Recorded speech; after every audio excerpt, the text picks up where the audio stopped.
for all to see. You are light, you are light. When the darkness closes in, you are hope, you are hope. You have covered all my sin.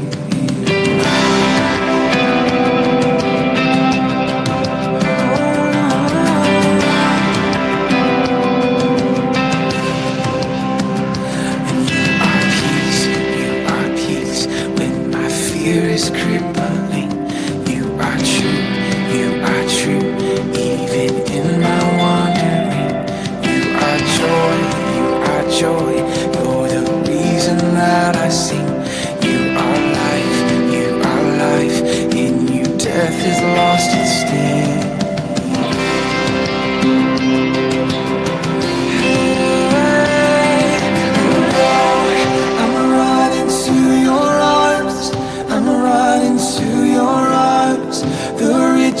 Of your love will always be enough. Nothing compares to your embrace. Light of the world, forever reign.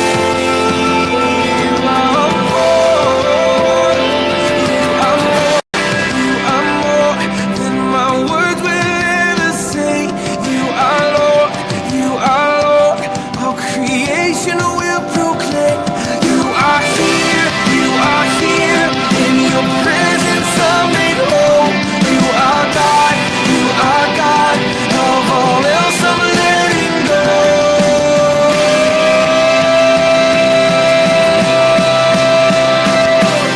And I'm running to your arms, I'm running to your arms. The riches of your love will always be enough. Nothing compares to your embrace. Light of the world, forever reign. I'm running to your arms, I'm running to your arms. The riches of your love will always be enough. Nothing compares to your embrace. Light of the world, forever reign. Aqui colocar-se ao lado de vocês.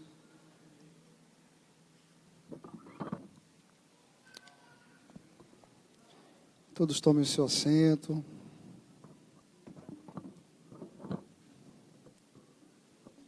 De uma forma tranquila. Boa noite, queridos. Queremos pedir que você feche os seus olhos. Nós vamos começar nosso culto, nós vamos conversar com o Senhor agora, pedindo que o Senhor aceite aquilo que viemos trazer e entregá-lo nesta noite. Pai, muito obrigado, Senhor, por tudo que o Senhor tem feito por nós. Muito obrigado, Deus, porque o Senhor trouxe cada um de nós aqui. Nós queremos te agradecer, Senhor, por esse lugar que o Senhor preparou. Muito obrigado, Senhor, porque é um lugar agradável. E nós agora, Senhor Deus, queremos entregar ao Senhor aquilo que vamos trazer, que é o nosso culto, a nossa adoração, entregar os nossos clamores, as nossas súplicas. Ó Deus, queremos te pedir, Senhor Deus, que o Senhor aceite o nosso culto, que o Senhor aceite, Senhor Deus, os nossos pedidos. Ó Deus, pedimos que o Senhor prepare o nosso coração para ouvir a Tua mensagem. Ó Deus, toma conta, Senhor Deus, de cada um de nós. Que haja paz no coração de todos aqueles que aqui entraram. E Deus, queremos te pedir ainda, Senhor, que o Senhor proteja aqueles que estão seguindo para cá, aqueles que estão se locomovendo, e aqueles que provavelmente se prepararam, mas não conseguiram estar aqui, Senhor Deus, que o Senhor dê a sua paz.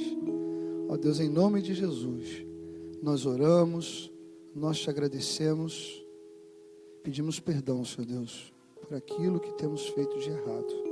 Em nome de Jesus é que oramos. Amém. Você pode ficar em pé?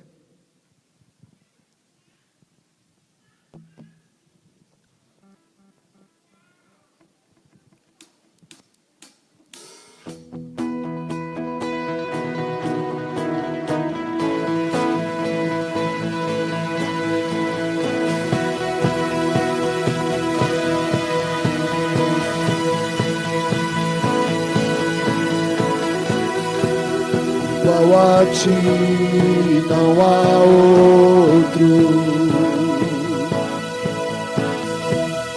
É impossível.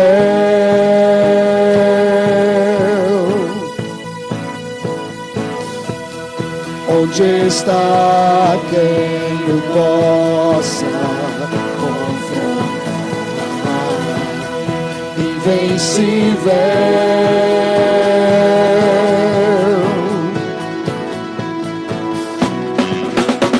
Abriu o mar, parou o sol e o universo com ele insiste em brilhar.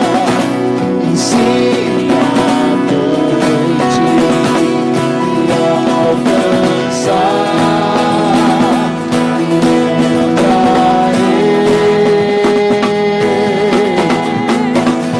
Deus é mais forte que a morte, Ele vive para sempre com Ele. Eu vou reinar. Eu quero viver, eu só vou viver se for para Ele, por Ele. Teu amor me fez novo. Rei da glória.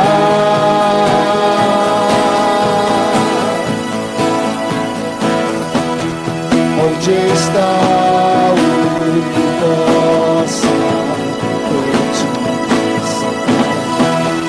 Não há nada.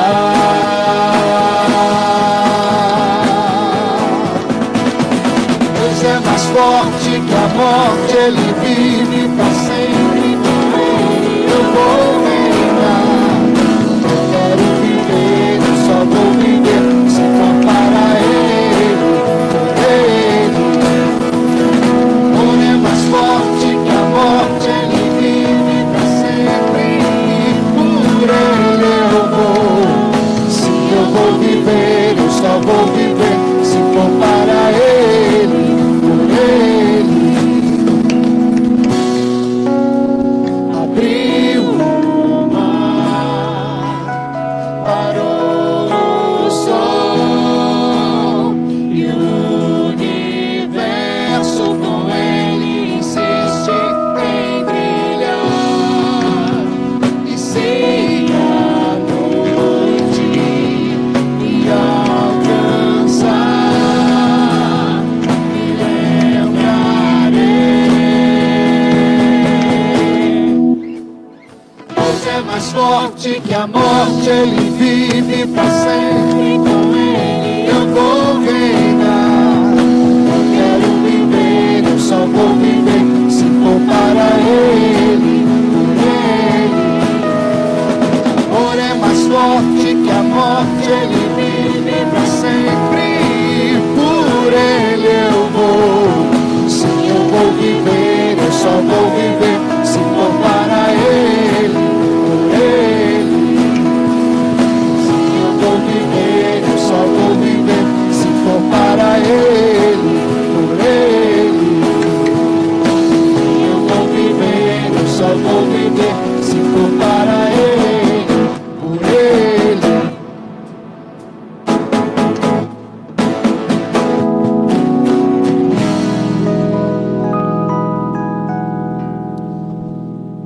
Tudo nessa vida falha. Às vezes a gente deposita uma confiança tão grande num grande amigo e esse amigo falha. Tem gente que deposita e passa a vida inteira pensando que o dinheiro vai resolver todos os seus problemas e isso vai falhar. Tem gente que pensa que o poder, você se pode confiar, isso pode falhar. Mas nós confiamos num Deus e seguimos um Deus que nunca falha. É exatamente isso que nós vamos cantar. O grande amor de Deus demonstra exatamente isso, que nunca falha.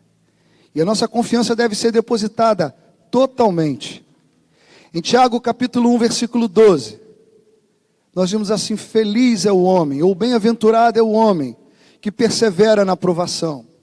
Porque depois de aprovado, receberá a coroa da vida, que Deus prometeu aos que o amam. Isso é muito forte. Em saber que aqueles que perseveram, aqueles que persistem, aqueles que suportam a provação, são felizes. Porque a nossa confiança, a nossa esperança, não está aqui na terra, mas na eternidade. Talvez seja muito difícil para algumas pessoas entenderem. Talvez seja difícil para eu entender, para cada um de nós entender. Mas a Bíblia garante, a palavra de Deus garante. Na Epístola de Tiago a gente vê exatamente isso. Feliz é o homem que persevera na provação. E o grande amor de Deus nunca falha. Louvemos ao Senhor.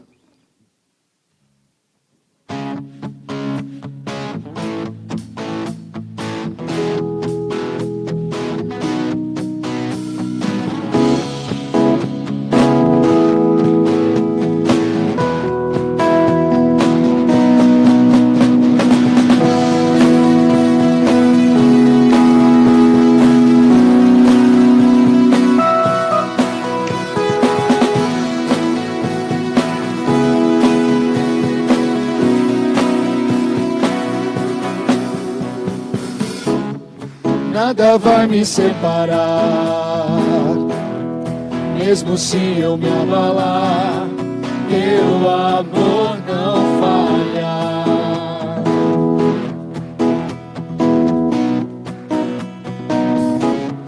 Mesmo sem merecer, tua graça se derrama sobre mim, teu amor não falha.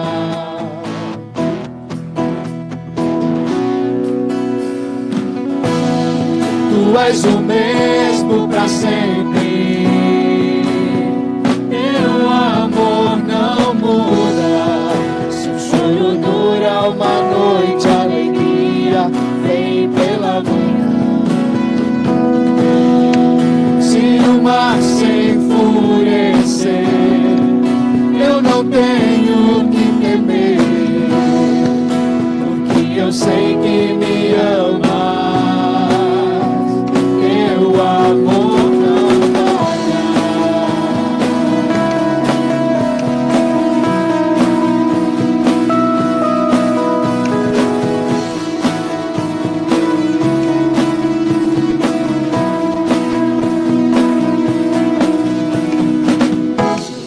Forte e profundo mar, tua presença vem me amparar, teu amor não falha.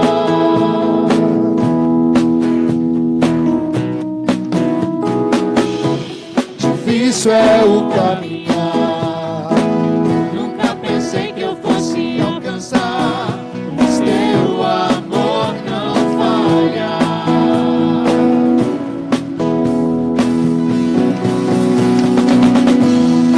Tu és o mesmo para sempre, teu amor não muda. Se o choro dura uma noite, a alegria vem pela manhã. Se o mar se enfurecer, eu não tenho que temer, porque eu sei que me ama. Teu amor não falha.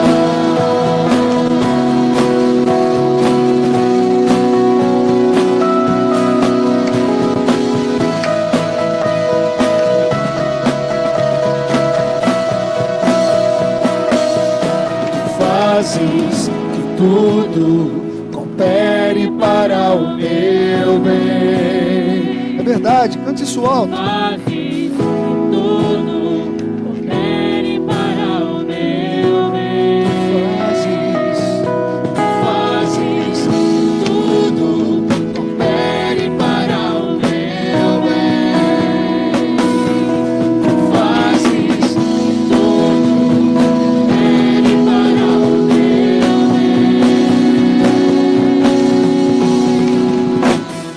Tu és o mesmo para sempre, teu amor não muda. Se o choro dura uma noite, a alegria vem pela manhã. Se o mar se enfurecer, eu não tenho que temer. Eu sei que me amas, teu amor não falha.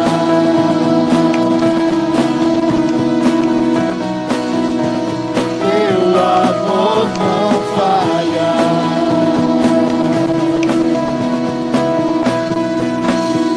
Teu amor não falha.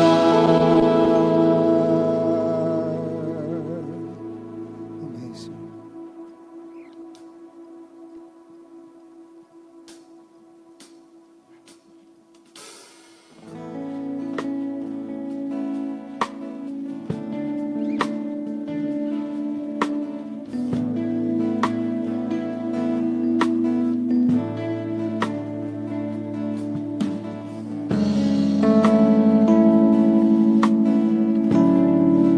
Olha a letra linda dessa música.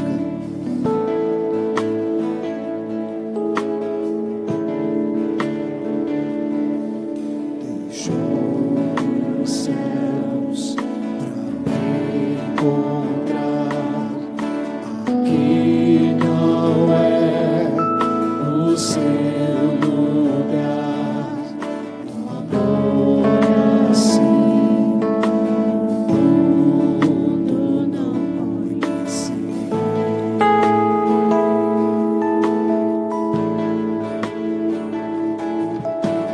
Naquela cruz se entregou, meu perdão me alcançou. Um amor assim, o mundo não conhece.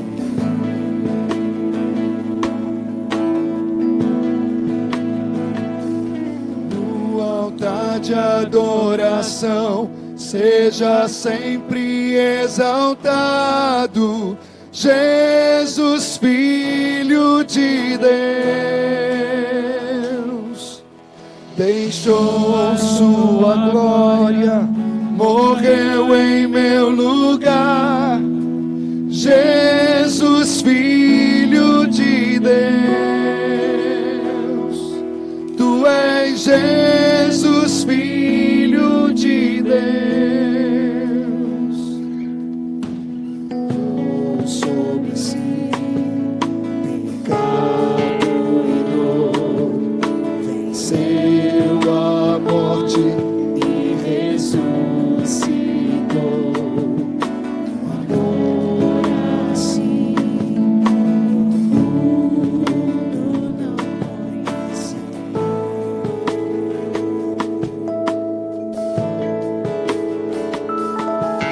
Levou sobre si pecado e dor, venceu a morte e ressuscitou.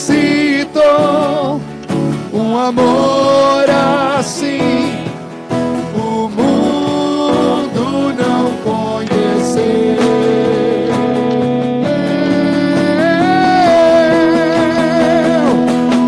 No altar de adoração, seja sempre exaltado, Jesus, Filho de Deus. Deixou a sua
O Senhor mandou Jesus Cristo, seu Filho, para morrer por mim.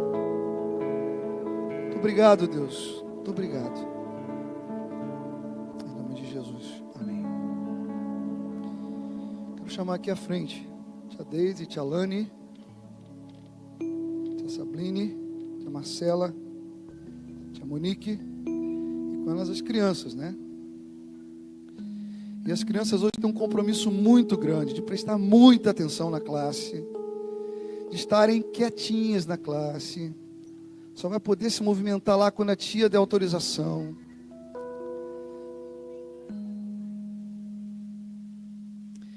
Tem sido uma bênção trabalhar com essas crianças, mas ao mesmo tempo um desafio grande. Aqui à frente eles ficam bem calminhos e lá eles ficam com muita vontade de aprender.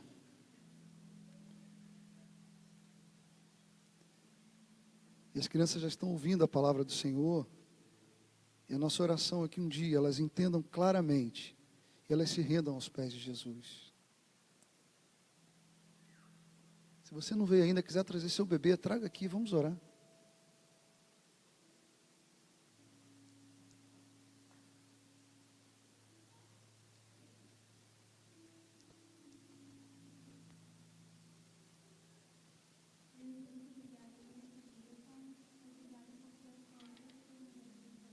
Deus, eu te peço por este momento, por este culto, Pai. Que o Senhor possa cuidar das crianças neste momento, cuidar dos professores, Pai, ilumina a mente deles, ajude eles a passar a sua mensagem, Pai, da melhor forma possível, para que elas possam entender e no futuro, Pai, decidir por Jesus Cristo, Deus. Que o Senhor possa estar em todo mundo aqui também, Pai, para que a gente possa prestar atenção no culto, não pensar em nada além de ouvir a Tua voz e aprender mais de Ti, Pai. Obrigado por tudo, em nome de Jesus. Amém. As crianças vão sair, se você puder ficar um pouquinho mais em pé.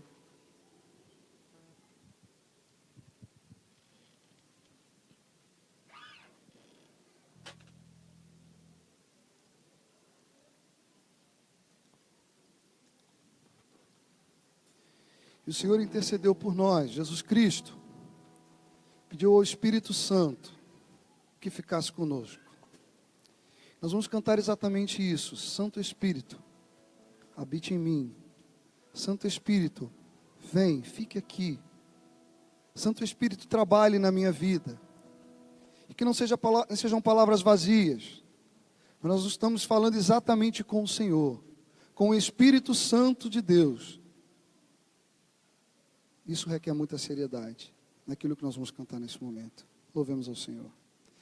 João capítulo 14, versículos 16 e 17. E eu pedirei ao Pai, e Ele lhes dará outro conselheiro para estar com vocês para sempre, o Espírito da verdade. O mundo não pode recebê-lo porque não o vê nem o conhece, mas vocês o conhecem, pois Ele vive com vocês e estará em vocês. Amém.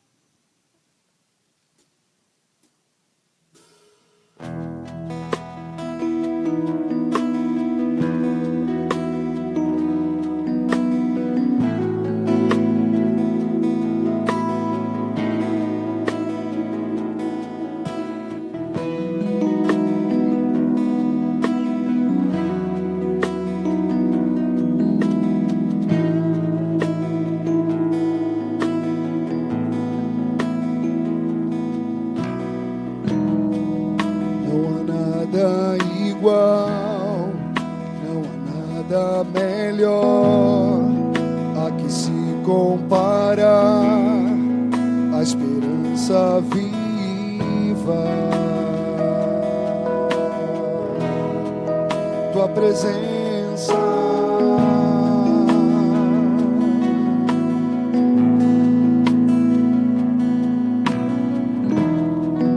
Eu provei doce amor que liberta o meu ser e a vergonha desfaz. Tua presença,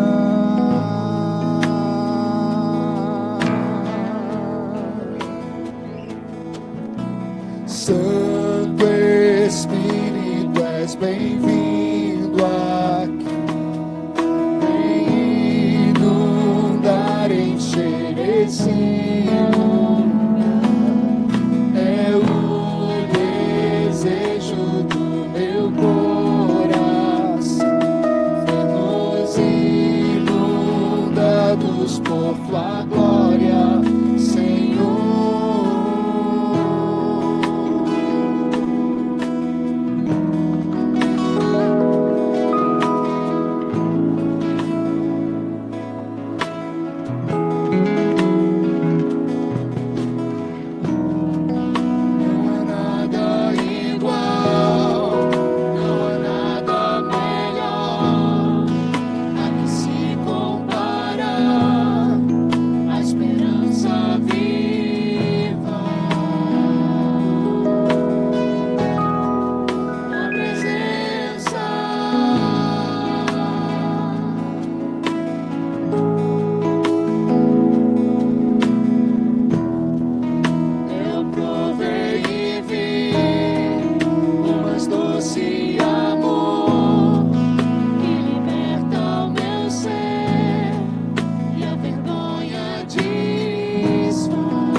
Provar quão real é tua presença. Vamos provar a tua glória e bondade. Vamos provar quão real é tua presença. Vamos provar a tua glória e bondade. Vamos provar é tua presença. Vamos provar a tua glória e bondade.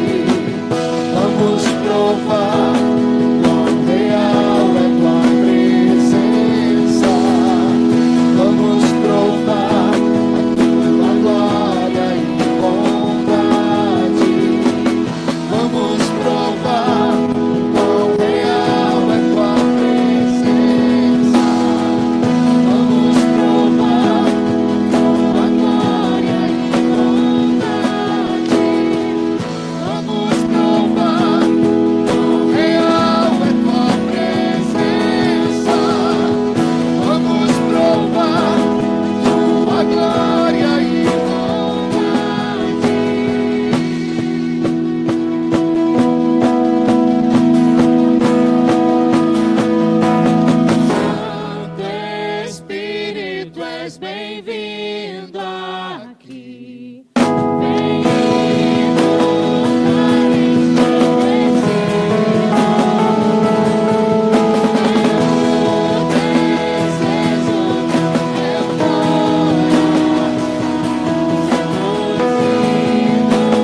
fale ao nosso coração.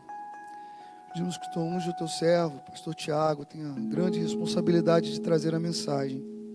Ó Deus, que ele traga com fidelidade. Deus, e que o nosso coração saia daqui cheio da tua palavra. Que saímos daqui, Senhor Deus, dispostos também a dividir, a repartir, a compartilhar tudo aquilo que aprendemos com aquelas pessoas que convivem conosco. Pai, pedimos que o Senhor fortaleça as nossas famílias, Senhor Deus. Que o Senhor habite, Senhor Deus, em nossa casa. Ó Deus, que o Senhor seja o centro, o alicerce da nossa família. Em nome de Jesus é que nós oramos ao Senhor. Amém. Todos podem sentar.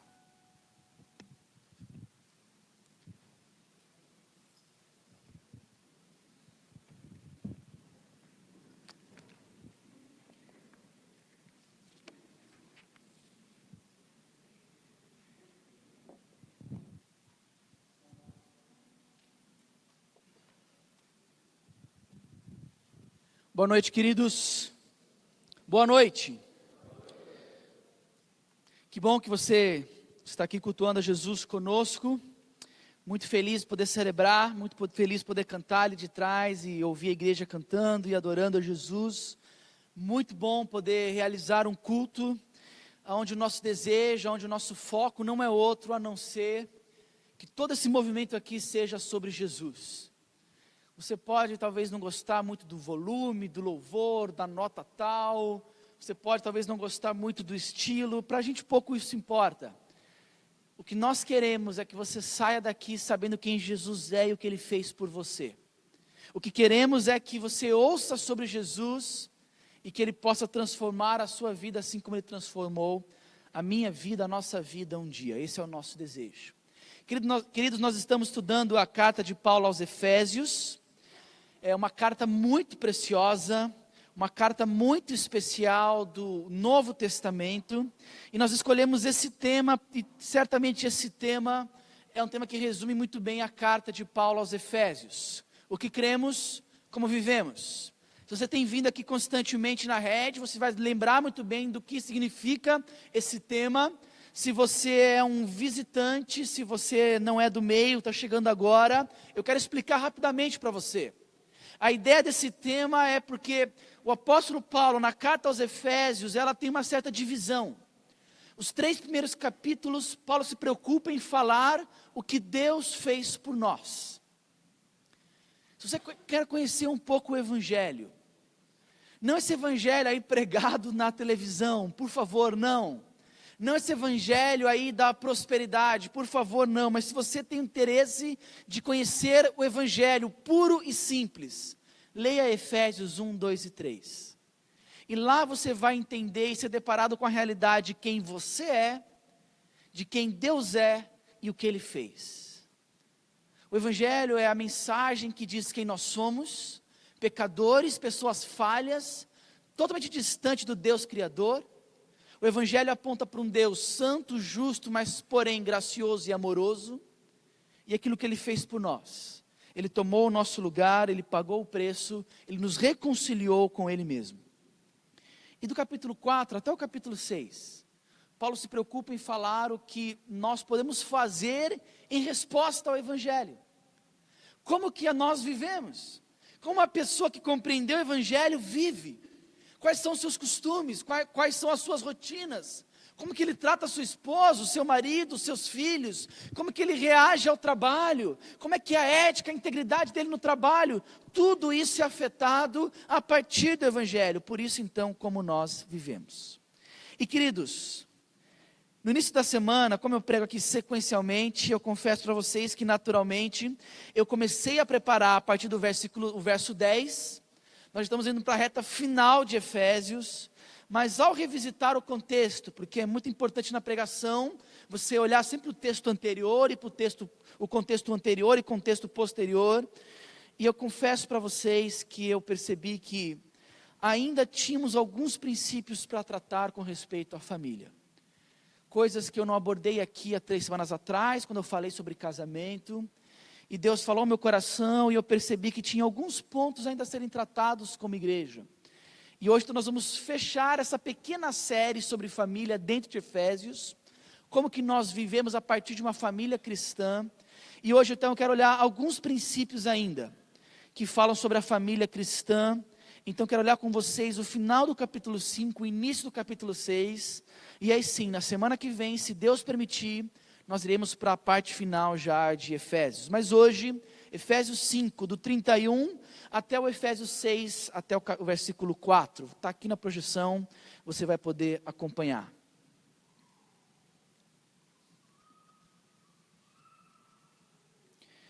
Enquanto isso, você procura e acha aí, ou pode acompanhar aqui no telão a versão NVI. Você pode colocar o seu celular em modo silencioso, tá bom? E eu quero pedir para você também o seguinte, para que a tua agenda nesses próximos minutos, estou marcando meu tempo aqui para não me perder, para que o teu compromisso nesses próximos minutos não seja outro a não ser em ouvir a palavra de Deus. Então ore para que Deus te ajude a não querer sair por motivos fúteis. Às vezes pode ser importante a tua saída, mas às vezes é motivos talvez não tão importantes assim, mas para que o teu coração, a tua mente, seja um desejo profundo de ouvir Deus falar contigo, não através de mim, mas através da palavra dele. Diz assim, olha a palavra de Deus, Efésios capítulo 5, versículo 31. Por essa razão o homem deixará pai e mãe, e se unirá à sua mulher, e os dois se tornarão uma só carne. E este é um mistério profundo, refiro-me porém a Cristo e à igreja. Portanto, cada um de vocês também ame a sua mulher como a si mesmo, e a mulher trate o marido com todo respeito. Filhos, obedeçam aos seus pais no Senhor, pois isto é justo. Honra o teu pai e tua mãe, e este é o primeiro mandamento com promessa, para que tudo te corra bem, e tenhas longa vida sobre a terra. Pais, não irritem os seus filhos, antes criemos segundo a instrução e o conselho do Senhor. Vamos orar. O Senhor nos conduz nesses próximos minutos, para que a nossa agenda seja a agenda do Senhor para nós, e para que possamos ouvir a Tua voz, sermos transformados, confrontados, exortados e encorajados pela Tua palavra. Para que possamos refletir sobre uma família cristã, sobre os princípios e características de uma família que foi alcançada por Jesus, e para que a partir disso, a partir desses princípios, o Senhor transforme as nossas famílias, e para que as nossas famílias sejam luz, num tempo onde necessitamos de tanta carência de referências de famílias que amam ao Senhor.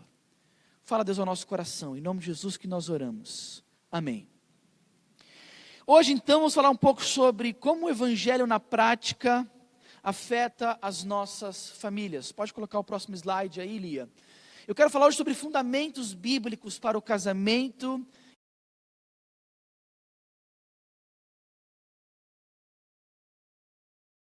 Sobre filhos. E eu quero falar sobre a luz das Escrituras a partir disso. E é importante falar sobre isso porque nós vivemos uma crise, um problema de identidade familiar. As famílias cristãs deveriam ser diferentes, mas isso não está acontecendo. Vivemos num tempo onde aparentemente as famílias cristãs estão se secularizando. As famílias cristãs estão se mundanizando. Deixa eu explicar bem esse termo aqui. A ideia do termo mundanizar é a ideia de uma família que tem abraçado valores que são contrários à vontade de Deus, revelada nas Escrituras. Perdeu-se a referência, perdeu-se a questão da diferença, aquele tom que era diferente. Era comum as pessoas olharem e falar assim, olha, você trata o seu filho diferente, você fala e parece-me que seu filho obedece. Olha, os adolescentes da sua casa são diferentes. Olha, a forma como você trata a sua esposa, a forma como você trata seu marido é diferente. Existia, sim, características elementares de um lar cristão. E, infelizmente, nós estamos perdendo isso. Por isso nós precisamos, queridos, olhar para as Escrituras, voltar para as Escrituras e buscar nela os fundamentos de uma família cristã.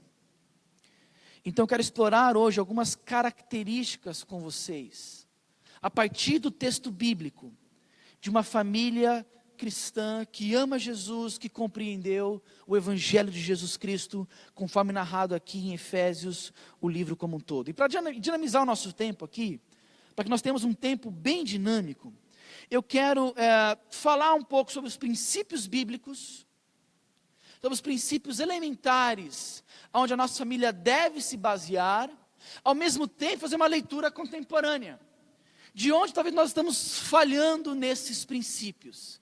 Basicamente eu quero falar sobre princípios de uma família raiz, e basicamente de família Nutella. Pegaram bem, né? Já ouviram isso em algum lugar? Para que a gente possa, talvez, se comunicar bem com o nosso tempo, eu quero falar um pouco hoje sobre família raiz e família Nutella, tá ok? Para quem não está muito antenado, né, quem não está muito assim, ligado aí nas redes sociais, tem rolado muitas brincadeiras com esse lance de raiz e Nutella, né? Normalmente o raiz é aquela questão mais conservadora, aquela questão mais identidade, né, que se fazia no passado, e o Nutella, para quem não sabe, Nutella é aquele creme de chocolate muito gostoso que as pessoas comem, né, no café da manhã, alguns passam no pão, e algo que talvez traduz muito bem a nossa modernidade. Não era comum no passado, o comum era pão com manteiga, pão com mortadela, hoje em dia pão com Nutella e por aí vai, essa geração Nutella aí, tá? Então, basicamente a ideia é tratar a família raiz, não como que se fazia no passado, até porque as famílias erravam também no passado, mas a família raiz a partir das Escrituras, princípios elementares das Escrituras, tá bom? E a família Nutella, eu quero talvez tratar de modernidades da família, que infelizmente está distante do padrão de Deus, e que muitos precisam ser encorajados a retornar para a palavra de Deus, tá bom? Então nós já lemos o texto, e o primeiro princípio elementar de uma família cristã, de uma família raiz, vamos chamar assim, se encontra lá no verso 31. Se você revisitar comigo esse verso, diz o seguinte, Paulo faz uma citação lá de Moisés, de Gênesis capítulo 2. E a citação é a seguinte: por isso o homem deixará, por essa razão, o homem deixará pai e mãe, se unirá à sua mulher, e os dois se tornarão uma só carne. A primeira característica de uma família raiz é que eles enxergam o casamento como uma aliança. Eles enxergam, eles entendem o casamento como uma aliança. O verso 31, queridos, é uma citação, como eu disse, de Gênesis capítulo 2. E é uma das passagens mais ricas sobre o casamento. Se você quer entender o que é o casamento, o que se faz num casamento, entender os princípios de um casamento, vai para esse texto aqui. É uma das passagens mais completas, e semanas atrás eu não tive tempo de chegar até ela, mas precisamos conversar sobre esse casamento como uma aliança. Esse texto tem muito a nos ensinar, porque Paulo e Moisés, uma citação de Moisés aqui, eles estabelecem um casamento com uma relação de aliança do casal. A palavra usada aqui, por isso o homem se unirá à sua mulher, é uma palavra muito forte. A força do verbo aqui traz a ideia de ser colado a algo, se unir ao ponto de criar uma aliança por meio de uma promessa ou por meio de um juramento. Paulo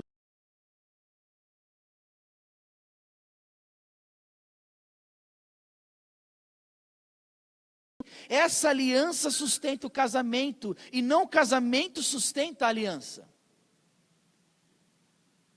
Talvez você vai entender melhor esse conceito se você olhar um pouco para a família Nutella. Porque a família Nutella olha para o casamento, entende o casamento como um bem de consumo, como uma relação de consumo. As pessoas hoje já lidam com o casamento como lidam com suas relações de consumo. Deixa eu me explicar. Essa relação, a relação de consumo, ela dura o tempo necessário. Enquanto o fornecedor, ele supre as suas necessidades por um preço que você considera aceitável. E se um outro fornecedor começar a oferecer os mesmos serviços por um menor preço, a um custo reduzido, você não tem nenhuma obrigação em manter essa relação com o primeiro fornecedor, correto? Na relação do consumo, pode-se dizer que a necessidade do indivíduo são mais importantes do que o relacionamento. Você costuma comprar pão numa padaria por um valor X, e abre uma padaria do lado, com um pão melhor, e com um preço ainda mais baixo, você não tem nem compromisso com aquela relação X. Por mais que você goste do vendedor, do padeiro, por mais que você tenha até criado uma relação com aquela padaria, a relação do consumo te empurra, te impulsiona a consumir na outra padaria, num custo mais baixo e num produto ainda melhor. E muitas pessoas, queridos, transportam essa relação para o casamento. É comum as pessoas perguntarem, por que eu estou contigo, por que eu estou casado?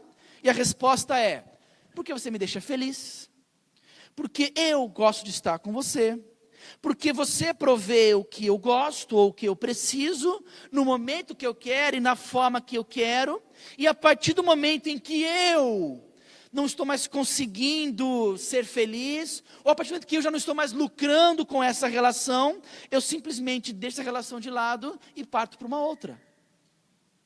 Esse é o conceito da família Nutella, onde entende a relação do casamento como uma relação de consumo. E as pessoas, hoje em dia, elas mantêm os seus vínculos sociais enquanto as suas necessidades são supridas. E a partir do momento que elas deixam de lucrar com a relação, ou seja, quando o relacionamento parece exigir mais do que ela pode dar, ou parece até mesmo exigir mais do que ela está recebendo, em geral as pessoas costumam sair dessas relações para minimizar os prejuízos. Agora, o conceito bíblico de casamento é o oposto disso. O conceito bíblico, conforme diz escrito em Efésios, capítulo 5, versículo 31, diz que é uma aliança feita entre Deus. É uma aliança onde se cola uma pessoa a outra. É uma aliança, é um juramento feito um com o outro diante do próprio Deus. E é essa aliança que sustenta a relação. É essa aliança que sustenta o amor entre o casal. Existe uma citação que eu já disse algumas vezes em vários casamentos. Eu gosto sempre de lembrar essa citação. E é importante lembrá-la aqui. Uma citação do Bonhoeffer, que foi um pastor. Que era um pastor alemão. Não um cachorro, mas era um pastor lá da Alemanha. Tá ok? E eu fiz essa mesma piada no casamento. Olha que tosco, né? E esse foi um pastor até que lutou contra o nazismo. Ele foi preso por causa disso. E da prisão ele escreveu algumas cartas para os seus familiares, inclusive para uma filha, para uma sobrinha que iria se casar.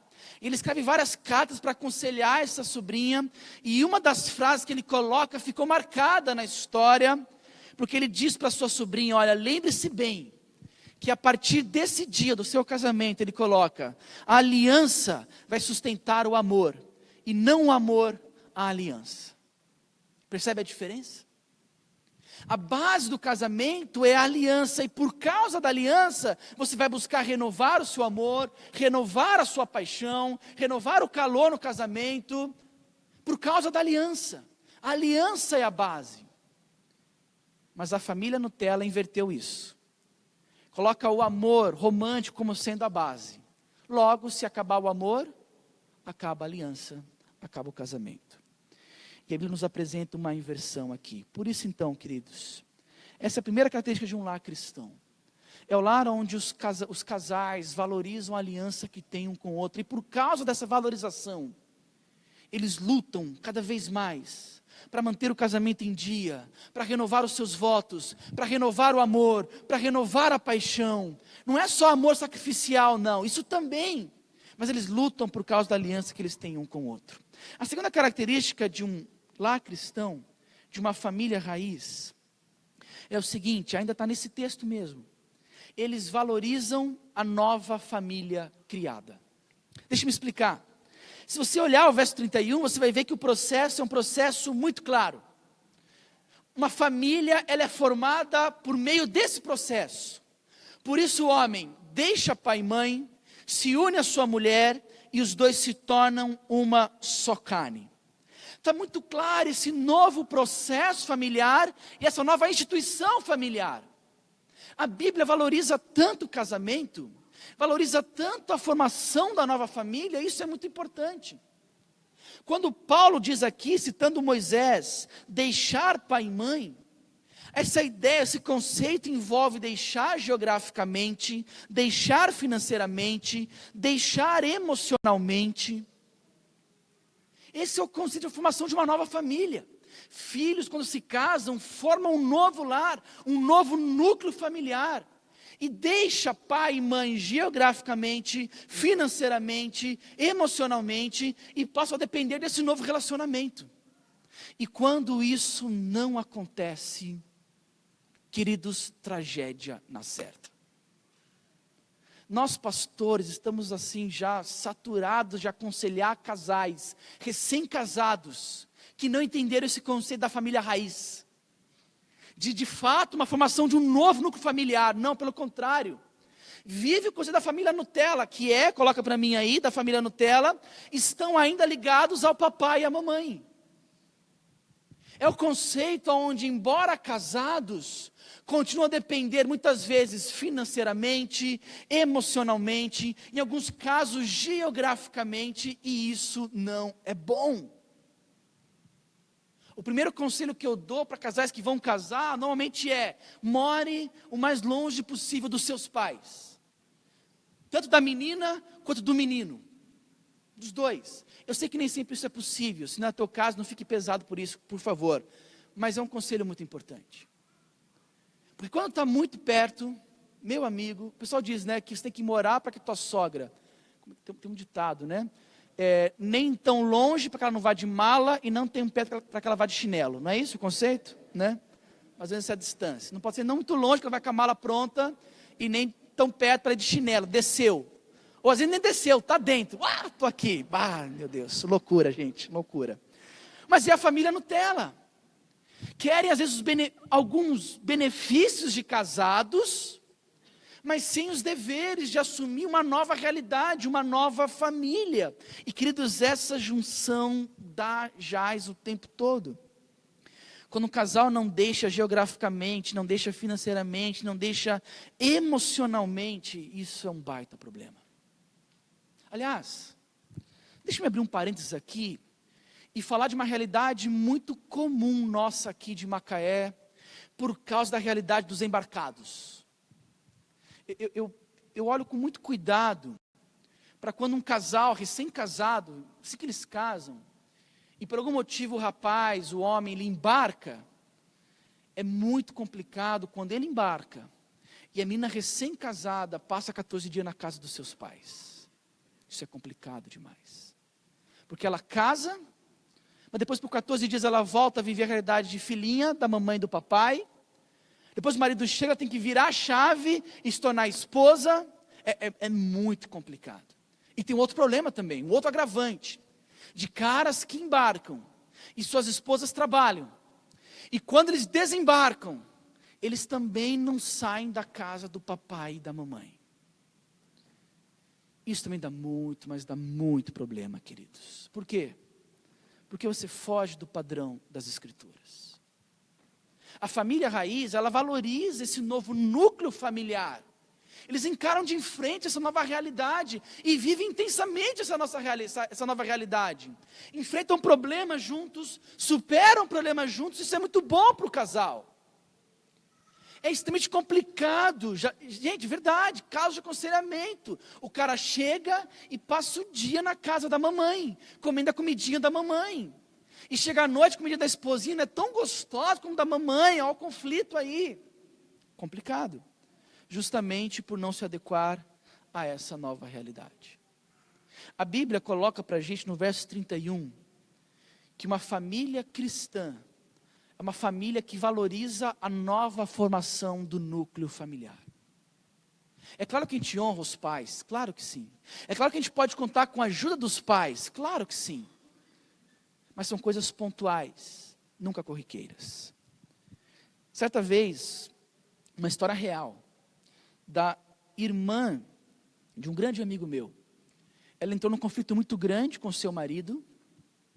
Eu não sei quanto tempo eles tinham de casados, eu não sei. Parece-me que eram recém-casados.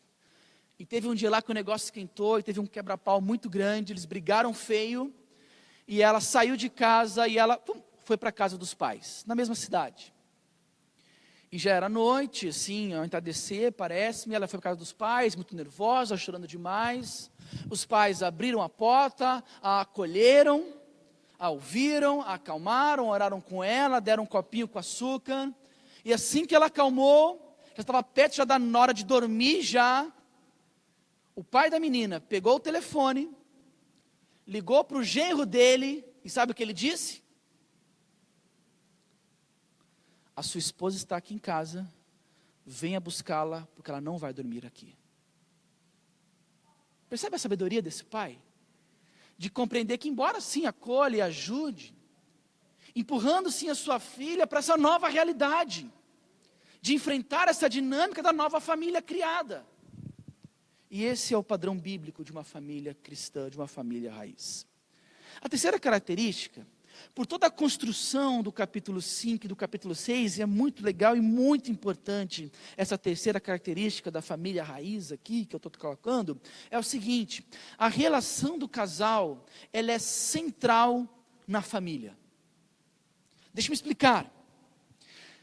Nós precisamos ter um retorno, queridos, conceitual, para entendermos juntos qual que é a relação primordial dentro de uma família cristã. E a relação mais importante, a relação que mais se deve investir, a relação que mais nós devemos ter a nossa atenção dentro da dinâmica do casamento, prestem atenção, é o nosso casamento. Deixa eu refazer a frase que ficou meio estranha, né? A relação que mais precisa da nossa atenção dentro da família, agora sim, é o casamento. Até porque os filhos, eles vão embora futuramente, mas o casamento fica, ou pelo menos deveria ficar. E Efésios, o capítulo 5 todo, ele exalta, ele valoriza, ele coloca o casamento como algo central na família. Aliás, entenda bem, essa expressão uma só carne, que Moisés usa e Paulo repete aqui, é uma expressão muito, mas muito forte. No tempo Nutella que a gente vive, o pessoal costuma dizer que a relação mais forte entre seres humanos é entre pais e filhos. Não é isso que o pessoal costuma dizer? Que a relação mais forte de amor é entre uma mãe e um filho. É o que nós somos bombardeados com esse conceito. Biblicamente, não. Biblicamente, a relação mais forte que existe entre seres humanos é a relação entre um marido e uma mulher. Pasmem vocês. Essa expressão uma só carne, ela é tão forte, que ela pode ser entendida o seguinte: quando eu casei, eu me tornei mais parente da Mirinha do que da minha própria mãe. Esse é o conceito de uma só carne. É algo tão forte, que expressa talvez o máximo das relações humanas. E a família raiz coloca o casal no centro. Isso é importante, queridos. O índice de divórcio de pessoas que se divorciam depois que os filhos deixam a casa é altíssimo. E é altíssimo porque nós temos ali pais que se dedicaram o casamento todo nos filhos, para cuidar dos filhos, e claro que isso é importante, mas ao fazer isso negligenciaram a relação principal, que era o próprio casamento. E quando os filhos crescem e saem de casa, você tem ali dois estranhos que mal se conhecem, porque a única coisa que eles tinham em comum foi embora da casa, eram os filhos. A realidade da família Nutella hoje é a realidade onde os filhos são o centro da família. Isso é sério, gente. Os filhos ditam as regras. Como o Dodô colocou semana passada, o pastor Douglas, ele colocou aqui, lembra? Os filhos escolhem a partir de hoje onde as famílias vão comer, onde vão passar férias. Não que eles não possam participar, claro que podem. Opinar, participar, mas parece-me que a família está girada em torno disso. A criança se tornou o centro. Nós chamamos isso de filiocentrismo. Meninos e meninas, adolescentes, se tornaram o centro da família e os pais giram em torno disso. Aliás, tem muita gente falando sobre esse assunto. Você procurar, bota lá no Google, filiocentrismo, você vai ver um monte de psicólogo, um monte de gente que acordou para essa realidade agora. Mas a Bíblia fala disso já há muito tempo. Tanto que você vê o tanto que Paulo se dedica para falar do casamento, de homens, de mulheres, e a instrução para filhos é muito rápida e dinâmica. A Bíblia fala nisso já há muito tempo, e parece que só agora as pessoas acordaram para essa realidade. Filiocentrismo é a ideia de que os filhos têm primazia em tudo, tá bom?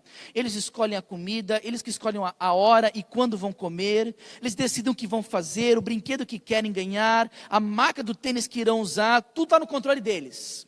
Os filhos são pequenos deuses que são o centro de tudo. E os pais estão ali apenas para suprir aqueles que são o centro do lar e se desgastam para sustentar essa ideologia. E quanto mais eles focam nos filhos, mais eles se distanciam uns dos outros. Entendam bem, queridos, por favor. Em momento nenhum aqui está sendo falado ou pregado que devemos negligenciar os nossos filhos. Por favor, não entenda dessa forma. Aliás, eu sou pai. E eu sei que isso seria impossível de se fazer. Temos sim que amar, temos sim que cuidar, temos sim que ouvir os nossos filhos, é claro que sim. Mas precisamos mostrar para os nossos filhos que o centro do lar não são eles, e sim a relação do marido e da mulher. Você que é casado, ou você que vai casar, deixa eu dar um conselho para você. Valorize mais o seu cônjuge. Deixe os seus filhos verem que para você, marido, a mãe deles é prioridade. Deixe os seus filhos verem você, esposa, que seu marido é prioridade para você. Deixe eles vibrarem com isso. Sejam referências de um casamento para os seus filhos. Porque você sabe, eu sei, que a primeira referência que ele tem de marido e de mulher são vocês. Saiam juntos, valorizem o casamento. Deixe os seus filhos com amigos, com parentes, gente da igreja regularmente, e vai sim curtir a vida aos dois. É claro que muita coisa muda com a chegada dos filhos, mas nem tudo precisa mudar. Mostre para os seus filhos como que um marido deve amar uma esposa.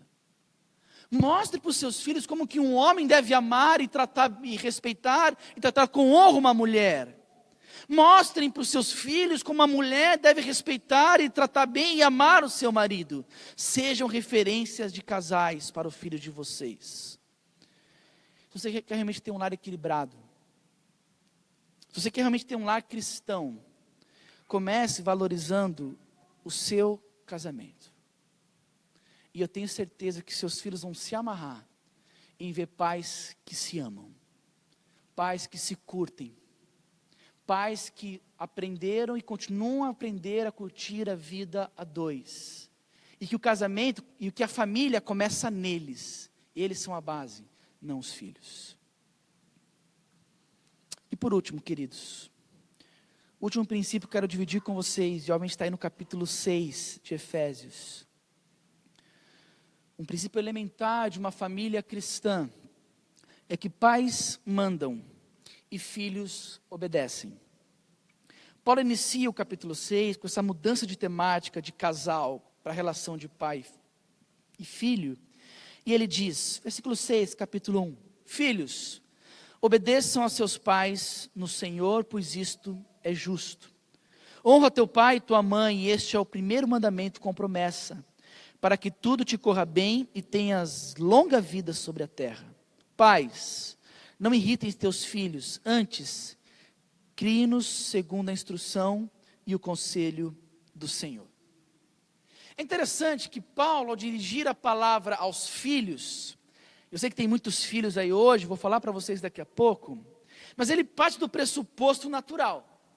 Na mente de Paulo, era comum pais mandarem, tá ok? Então ele não precisa dar um mandamento específico para isso, pais sejam autoridade. Estava muito óbvio na mente de Paulo que os pais eram autoridade e a atenção maior ali era dos filhos submeterem. Por isso o conselho é, filhos, obedeçam, mas infelizmente, parece que a gente vive numa realidade onde essa primeira parte não está muito clara. Precisamos ter que lembrar os pais que eles são autoridade, que eles precisam sim ser autoridade dentro do contexto do lar. E essa é mais uma característica da família Nutella. Coloca para mim aí, Lia. A família Nutella, os pais não mandam e os filhos não obedecem. Eu sei, não tem nenhuma ordem aqui explícita para os pais mandarem e serem autoridade, é porque está implícito. Mas no tempo que vivemos, precisamos dessa mensagem. Pais que ao enfrentar dificuldades, ao enfrentar oposições com seus filhos, eles pararam de deixar claro qual é a vontade de Deus para a sua casa. Eu fui pastor de adolescentes por muito tempo. Lidei com jovens, com adolescentes, e com pais de jovens e com pai de adolescentes. E é impressionante como que parece que os pais perderam a firmeza no tempo que a gente vive. E muitas vezes eles perderam essa firmeza por causa do fracasso ou do medo de fracassar. Pais que têm medo de proibir, e eu já ouvi, de vários pais. Mas se eu proibir, como é que vai ser? Vai fazer escondido. Então, por causa da possível desobediência dos filhos, eles nem proíbem. Essa é a nossa realidade das famílias Nutelas do nosso tempo. Então nós temos adolescentes e jovens se afundando, e se afundando de verdade, e muitos pais sendo coniventes com essa realidade. E com total consentimento dos pais, porque eles não estão falando a palavra não. E queridos, essa tem sido a marca de muitas famílias. O conceito hoje é que é proibido perguntar para os filhos: aonde você vai? Com quem você vai? Que horas você vai voltar? O que você vai fazer lá? Parece que não pode nem mais se perguntar isso. Essa é a realidade, a dura realidade que a gente vive. Os lares cristãos se tornaram albergues, para onde os filhos apenas se retornam para comer e para dormir. Sem prestação de contas, onde se faz o que quer, do jeito que quer e na hora que quer. Pais, como o Dodô colocou para a gente na semana passada, obrigam os filhos a fazer um monte de coisa, a estudar, obrigam os filhos a fazer aula de inglês, a fazer aula de música, mas na hora de vir para a igreja, a gente não pode obrigar, Dodô falou sobre isso semana passada. Na hora de vir para a igreja, meu filho está cansado. Não é bom forçar a religião das crianças, É bom ele decidir por conta própria. Essa tem sido a nossa realidade, a nossa dura realidade. Aonde pais, com medo de perderem os seus filhos porque vão proibir, estão perdendo os seus filhos porque não proíbem. Percebem? Por causa do medo que eles têm de dizer não e perder o filho, ou ele se afastar, ou ele desobedecer, não estão dizendo não. E infelizmente estão se afundando. É triste, queridos, mas alguns vão dizer assim: Tiago, mas se eu disser não, vai fazer escondido. Então faz escondido. E descubra que está fazendo escondido. E discipline por isso. E coloque de castigo por isso. E aperte mais. E tire privilégios. Mas não seja conivente. Eu já fui adolescente, eu já fui jovem. Eu cansei de ouvir não dos meus pais. Eu cansei de ser disciplinado. Eu cansei de ter direitos revogados. Eu cansei de ter privilégios revogados. E hoje eu olho para trás e agradeço por todos os nãos que eu recebi dos meus pais. E eu tenho certeza que não tem ninguém aqui que se arrepende de ter ouvido não. Que não se arrepende do pai ter protegido quando você queria ir.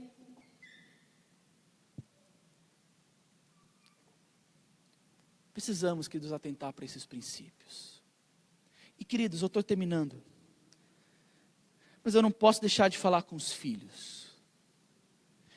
Eu não posso deixar de dar a minha palavra pastoral, talvez para os juniores aqui que me escutam, e para os adolescentes e para os jovens que ainda estão debaixo da autoridade dos seus pais. Levanta a mão aí, quem está debaixo da autoridade dos pais, levanta a mão, pode levantar nervoso aí. Isso, cara, bastante gente. Muito bom. Presta atenção. Adolescentes, jovens, prestem atenção. Efésios 6, 2. 1 e 2. Filhos, obedeçam aos seus pais no Senhor, pois isso é justo. Honra teu pai e tua mãe, e este é o primeiro mandamento com promessa, para que tudo te corra bem e tenha vida longa e tenhas longa vida sobre a terra. Adolescentes, jovens, a palavra para vocês é simples e é direta. Obedeçam os seus pais, honrem os seus pais, porque essa é a vontade de Deus para você. Entendam bem, queridos? A gente sabe pela Bíblia que a vontade de Deus ela é boa, perfeita e agradável.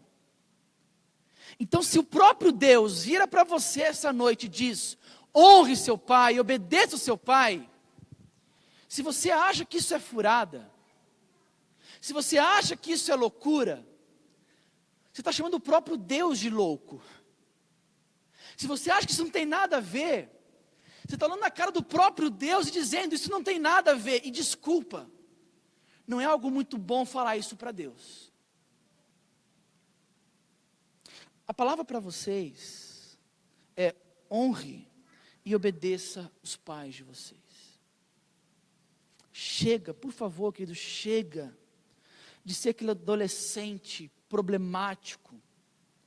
Aliás, há uma concepção aí moderna que diz que se é adolescente tem que dar problema. Não existe isso. Isso é mentira da sociedade, do próprio Satanás, para iludir você. Como se a adolescência fosse uma fase onde você não tem compromisso com responsabilidade, onde você não tem compromisso com nada. Não. É possível você ser um adolescente diferente, que curte sim a adolescência, que curte as amizades, que curte o tempo que você está vivendo, isso é muito bom, mas com honra, com respeito a Deus e aos seus pais.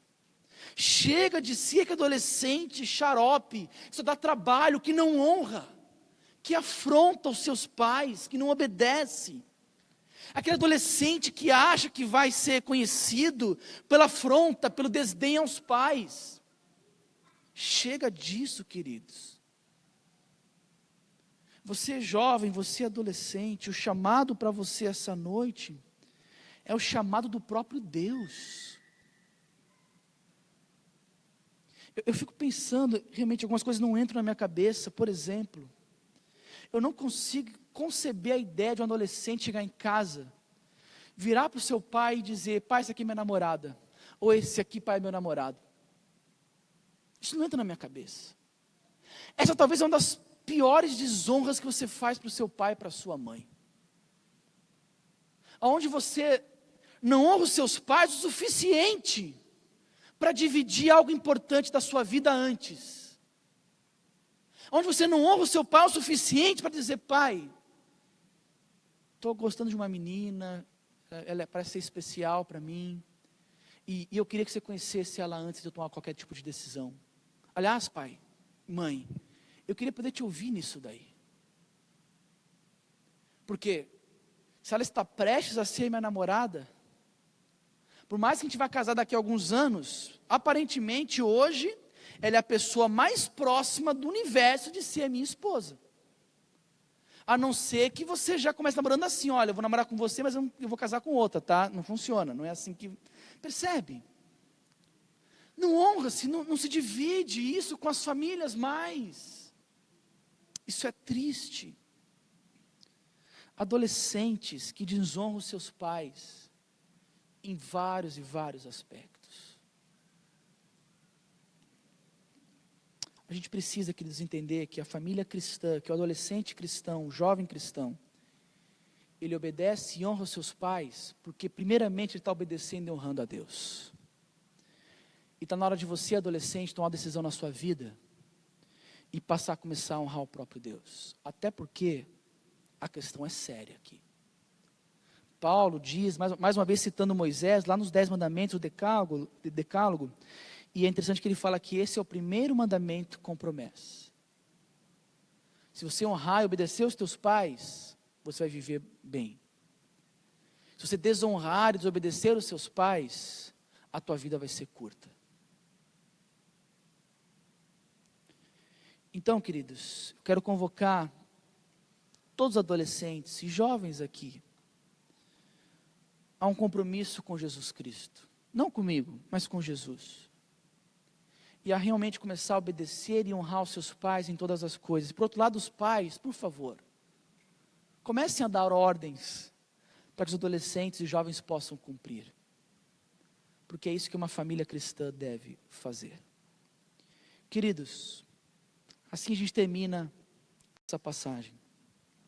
Dessa forma que a gente estabelece os princípios de uma família cristã, onde os casais valorizam a aliança, onde o novo casal valoriza a nova família criada e realmente deixa pai e mãe, onde o casal se torna o centro da família e não os filhos, e aonde os pais mandam e os filhos obedecem, porque isso é agradável ao Senhor.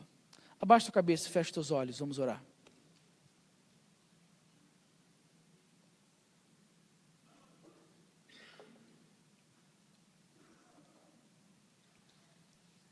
Obrigado, Senhor, por esse tempo.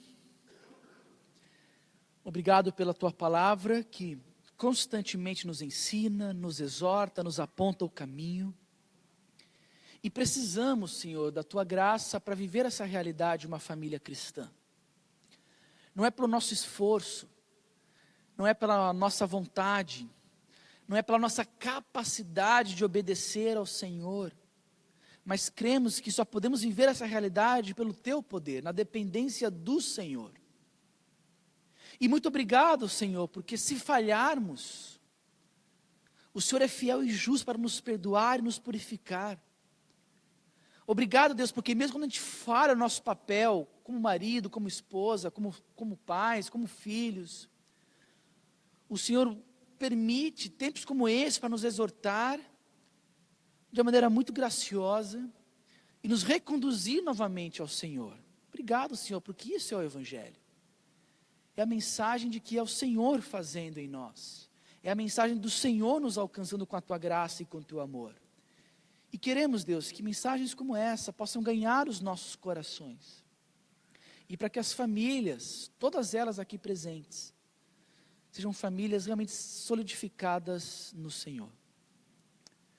Deus, por favor, trate com os casais, com os recém-casados, para que possam viver essa nova realidade do núcleo familiar.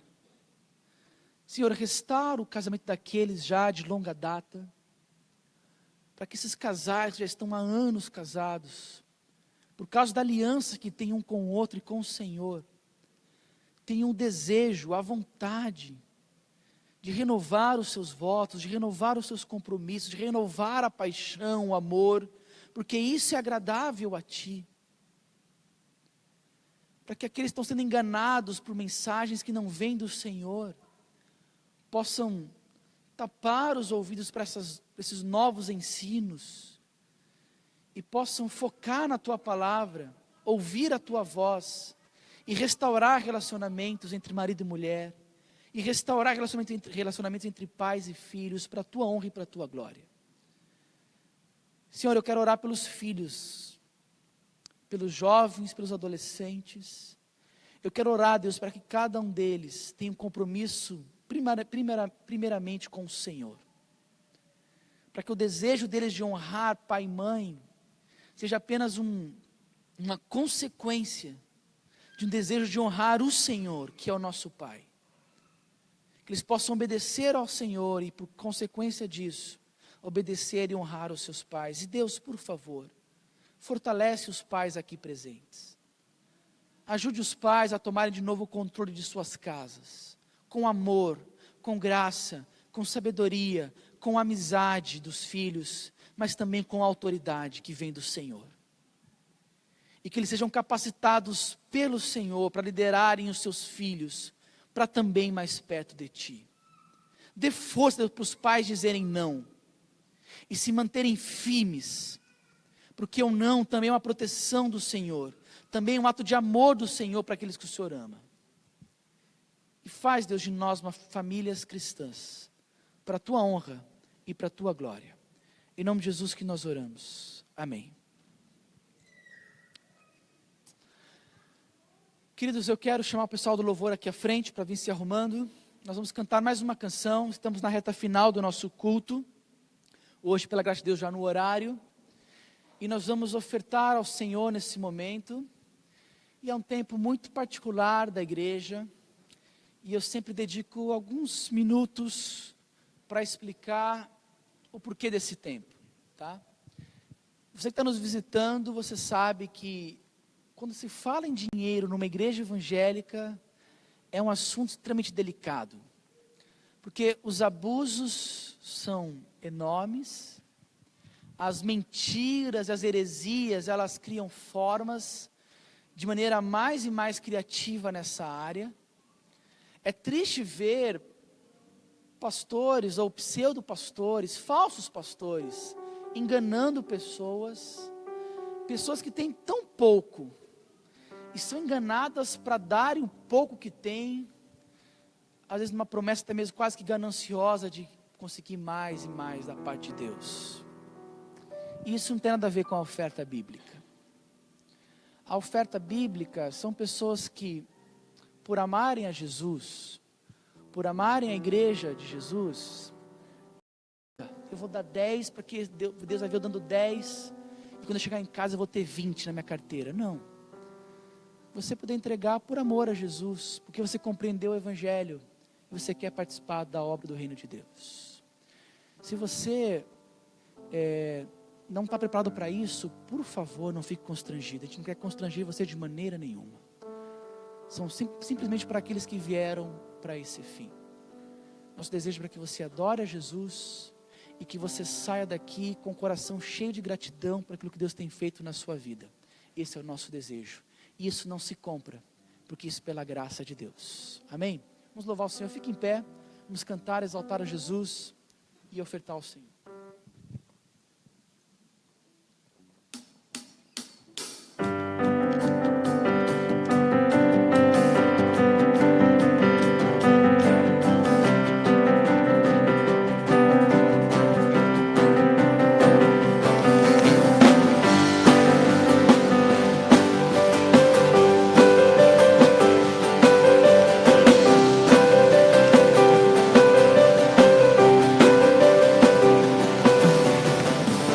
Busco, te procuro, ó Deus,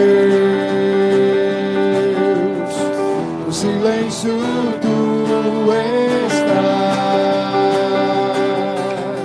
Eu te busco, toda hora espero em ti, revela-te a mim, conhecer-te eu quero mais. Senhor, te ouvir tua voz, Senhor, te quero mais. Quero tocar-te, tua face eu quero ver, Senhor, te quero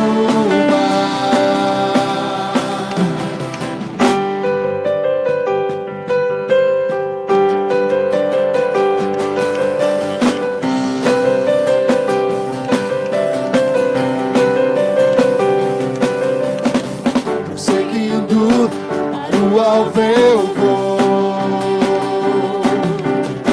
a coroa conquistar,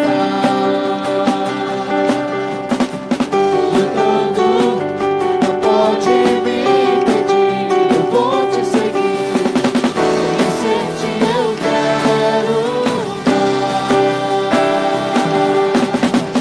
Senhor, te quero ouvir tua voz, Senhor, te quero mais. Quero tocar-te, tua face eu quero ver, Senhor, te quero mais. Seguindo para o alvo eu vou, coroa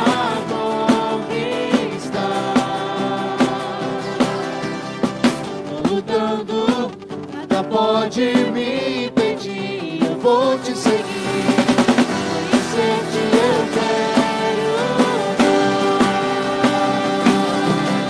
mais. Senhor, te quero ouvir tua voz, Senhor, te quero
sentar? Queridos, podem sentar. Nós estamos finalizando, a gente quer agradecer a Jesus por esse tempo, tudo é sobre Ele, tudo é por Ele, tudo por Jesus. Mas a gente quer reconhecer você que está aqui pela primeira vez, cultuando com a gente. Nós nos alegramos demais em receber pessoas pela primeira vez, ficamos muito felizes. E a gente quer saber se você é uma dessas pessoas, para que a gente possa entregar um cartãozinho para você, e você vai poder guardar de recordação e levar para casa. Alguém que está aqui pela primeira vez, você pode fazer um sinalzinho rapidamente com a sua mão, para poder identificar. Joia, sempre mais e mais pessoas de primeira vez, muito bom, que legal receber vocês. Isso, o pessoal da recepção vai achar você aí, e vai te entregar. Muito bom.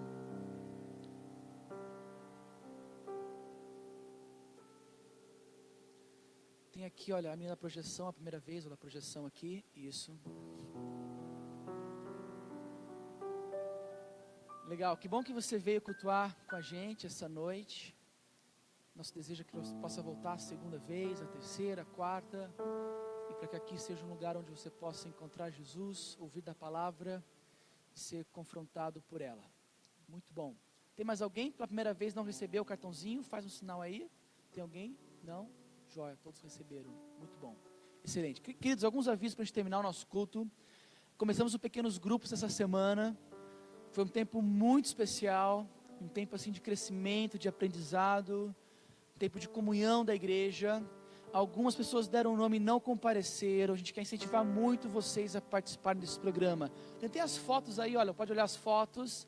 Essas foram as fotos dos nossos 7 PGs, são 7 pequenos grupos espalhados pela cidade. Tempo legal de comunhão, de bate-papo, de crescimento. Tempo muito legal para a igreja. Se você deseja participar de um grupo, ali na saída nós temos a nossa mesa de conexão. Se você tem vindo na rede já regularmente, ainda não conseguiu dar o seu nome para o pequeno grupo, lá atrás tem uma mesa lá no fundo de madeira, a mesa de conexão. Você pode procurar o pessoal lá, tá ok? Esses são nossos pequenos grupos. Queridos, DNA, o DNA é o nosso curso para novos membros.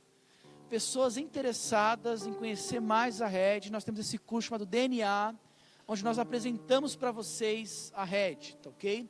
Entenda muito bem, o DNA não é um curso que você vai se tornar membro, não é isso, tá bom?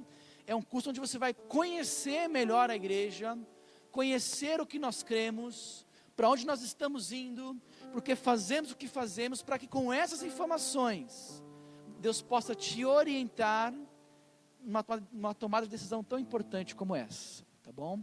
Então, quando você entra no DNA, você não está assumindo nenhum compromisso já com a igreja, não é isso, pelo contrário, é que você está interessado em conhecer melhor a nossa igreja, onde você tem orado e considerado se Jesus quer que você faça parte dessa igreja, ame essa igreja e some com essa igreja, tá bom? Se você está interessado em fazer o DNA, ele provavelmente vai começar em abril e será aos domingos pela manhã. Nossa agenda é muito difícil, achar uma agenda que seja boa para todo mundo. Provavelmente será domingo pela manhã. Você pode também dar o seu nome lá na mesa de conexão, tá bom? Então quando você terminar o culto, lá na mesa de madeira, você dá lá o seu nome para o DNA, o teu nome, o teu sobrenome, o seu telefone celular, para que a gente possa montar essa nova turma que vai começar em abril, tá bom, queridos? Esse é o aviso do DNA. Nós estamos encerrando, mas antes de orar assim pela nossa semana, eu quero orar por um casal muito especial, né? Na verdade, hoje tem vários motivos de oração hoje, né? Tem algumas pessoas fazendo aniversário hoje, né? Tem pessoas aqui na rede fazendo aniversário hoje, né? Eu sei da Silvânia, da Liz. A Liz faz aniversário hoje, não faz? Da Lala também, que faz hoje também, não é? Tem mais alguém que faz aniversário hoje? Não, são essas 3. Então tem as 3 para a gente orar. Silvânia, Liz, a Lala. E temos também um casal muito especial, que a gente quer agradecer a Deus pela vida deles. Porque é um casal que Deus usou muito para nos abençoar nesse tempo aqui de plantação. É uma família muito querida, muito especial. E assim, pela vontade de Deus, Deus está chamando essa família para um novo lugar, para uma nova cidade. E eles não estarão mais conosco regularmente. Eu queria chamar aqui o Luciano e o Jurandir. Luciano e Jurandir são pais do Natan. O Natan é um membro aqui da igreja. Oramos por ele já algumas semanas atrás, porque o Natan já está em Niterói. O Mateus também já está em Niterói, os 2 filhos. E agora é a vez dos 2 irem para Niterói, né? E Luciano e Jurandir estão já desde o início nos apoiando. Uma família muito querida, muito especial. ajudou muito o pequeno grupo da Praia Campista, o grupo do Vitão, né? Livrou o Vitão de várias roubadas, né? Durante os pequenos grupos, e é uma família querida que está no nosso coração. Então a gente quer agradecer a Deus pela vida deles, e assim, como a gente fez com Mariana e Thales, com Natan, enviá-los como missionários para Niterói, né? Niterói também precisa de Jesus. Jurandir vai ser transferido pela empresa, vai trabalhar em Niterói, no Rio de Janeiro, e vão recomeçar lá a vida deles. Eu tenho certeza que o Senhor estará com eles. Amém, queridos? Vamos orar pela vida deles? Senhor, muito obrigado por essa família tão querida, tão especial, que tanto nos ensinou, que tanto nos marcou nesse tempo que caminhamos juntos. Obrigado, Deus, pelo privilégio que foi poder caminhar com o Jurandir, com a Luciana, com o Natan, com o Mateus. Uma família que nos ensinou muito sobre o amor a Jesus, sobre o amor às Escrituras. Pais que nos ensinaram muito sobre a seriedade de ser pai. Pais que são exemplos para a gente no cuidado e na educação dos seus filhos. Filhos, Mateus e Natan, que são exemplos para a gente de obediência e amor aos pais. Obrigado, Deus, pelo privilégio que foi poder caminhar com essa família. O quanto eles foram usados pelo Senhor para nos ensinar, nos encorajar e nos ajudar também. Pedimos para que o Senhor possa continuar a guiar os passos deles. Cremos, Deus, que nada acontece fora dos teus planos, fora da tua vontade. E para que eles possam ser bênção lá em Niterói, assim como eles foram para a gente aqui em Macaé, Deus. Nós agradecemos ao Senhor por tudo. Em nome de Jesus que nós oramos a Ti. Amém.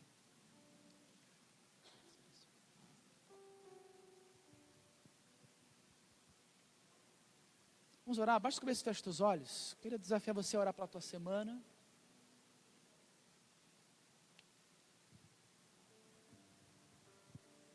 Ore pelos desafios que você tem para enfrentar. Ore para que Jesus possa conduzir os teus passos. Ore para que a tua família seja uma referência de uma família cristã. Não uma família perfeita, mas uma família que acima de tudo ama Jesus Cristo. Para que seja uma família onde o perdão possa acontecer, a reconciliação, e possa haver o amor, a honra e a obediência. Agradece a Deus pela vida das meninas que fazem aniversário hoje, pela Silvânia, por sua família. Agradeça a Deus pela vida da Liz, da Lala, também por sua família. Para que Deus possa continuar a derramar as ricas bênçãos sobre a vida dessas meninas. Senhor, muito obrigado por tudo. Obrigado, Deus, por esse tempo que tivemos. Eu oro, Deus, pelos visitantes, pessoas que estão aqui pela primeira vez, pessoas que aceitaram o desafio de entrar num lugar estranho, diferente. Meu desejo, Deus, é para que elas saiam daqui cientes de que existe um Deus que as ama, um Deus que se entregou por elas, para que elas pudessem considerar, Deus, esse Deus em suas vidas. Oramos para que o Senhor possa abrir os olhos de todas as pessoas com o amor de Jesus. Deus, nos guia durante essa semana, os nossos passos, nossas decisões, para que em todas as coisas o Senhor possa nos conduzir. Obrigado, Deus, pela vida da Silvânia, da Liz, da Lala, meninas tão preciosas. Pedimos para que o Senhor possa guiá-las cada vez mais. Obrigado, Senhor, por tudo. Em nome de Jesus que nós oramos ao Senhor. Amém. Os pais, por favor, vão lá buscar os seus filhos, andar P aqui pelo elevador. Uma boa semana a todos e até semana que vem, se Deus quiser.